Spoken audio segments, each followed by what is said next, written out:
How you doing? My name is Dan Long. Uh, I have created the Bama Turbo League, and I'm going to show our setup process here and tell you why, the reasoning behind it. Both teams are set up. This is the Indianapolis Colts in their blue jerseys, and on defense is the Indianapolis Colts. The way we begin, both teams are set up just like in any league around the country. But the unique difference here is the fact that I'm trying to enhance the running game and make it more exciting. So the pivot process is what is different about this. So right now it's the offense's opportunity to pivot, and they are allowed to pivot any or all players on the offensive side of the ball. And let's start, we'll pivot the offensive line, and basically what I've got here is I've got a double team block right here with the right guard and tackle, and a double team with the left tackle and left guard. And this is the thing that I'm trying to create here is double team blocks, triple team blocks, and some at some points. And this allows to have realistic blocking to enable a running back to get lanes to run in. Now, if any back that's in the tackle box is a 6-inch zone. 6-inch zone from tackle to tackle. Any back within this zone can be advanced pivoted. You can actually pick the back up, in this case Peyton Manning, the quarterback, and you can rotate the dial on the player to make him go in a certain direction. Now, this is a one-time only advanced pivot, so the player will be stuck in that direction for the entirety of the play if you choose to do that. Okay, now then we have the offense pivoted, and the defense gets to do their pivots. Now, the unique thing about this here is the defense can only pivot defenders who are 5 yards or more past the line of scrimmage. Okay. Any of these defenders here on the line of scrimmage cannot be pivoted.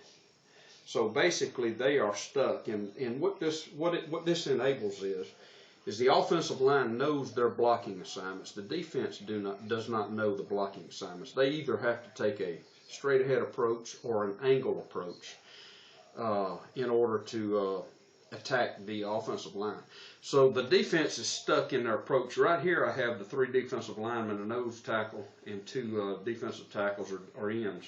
I have them straight ahead, but let's say we would have set them up in the setup stage to attack the line of scrimmage to the right. Then they would be stuck to these positions because they're on the line of scrimmage. Now, I have players, linebackers and defensive backs here in the backfield. They're more than 5 yards from the line of scrimmage. The line of scrimmage is the 40-yard line. These guys are past the 45. Most of them's 5 to 6 yards. Here's a safety and another defensive back or linebacker. These guys can be pivoted. So after the offense has completed their pivots, we got Manning rolling to the right, and we have the defensive line, the offensive line in their blocking positions. Manning's going to roll to the right. He's either going to roll out and pass or run or hand off to this running back, or so he can do anything. The defense is going to react, so we'll have this linebacker here going to the outside to cover the rush. We're going to pivot. The defense can advance pivot all of their players that are 5 yards or more from the line. We're going to have this linebacker come to the outside. We're going to have this defensive back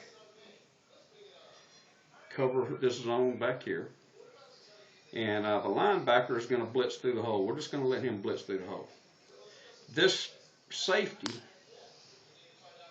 is going to cover this zone out here. So we've got this zone and this zone covered, and we're going to have the 2 outside linebackers going to the outside to contain Manning on a possible rollout. So what we have here is the defense is pivoted. No pivots on this defensive line or on the line of scrimmage. They're stuck at their position. And we're ready to go for the play. We're ready for the offense to turn the board on and conduct their play. I must say one other thing about the pivoting process. If the offense during their pivots happens to pivot a receiver, for example, maybe cut him back to the inside, away from this defensive back, and have him, this flanker, to the outside, they have pivoted 2 receivers. For every receiver pivoted, the defense can react and pivot any player on the field. So the defense could actually turn this cornerback in to block, to bump this receiver, or turn him back in. And if he wanted to, he could take this defensive lineman to race out here to try to cover. I don't know how effective that would be. But in response to a flanker or a receiver pivot, 2 receivers on the outside, the 2 flankers here, defense is allowed to pivot man for man, 1 for 1, any player in response to a receiver or a flanker pivot. And that is it for the setup process.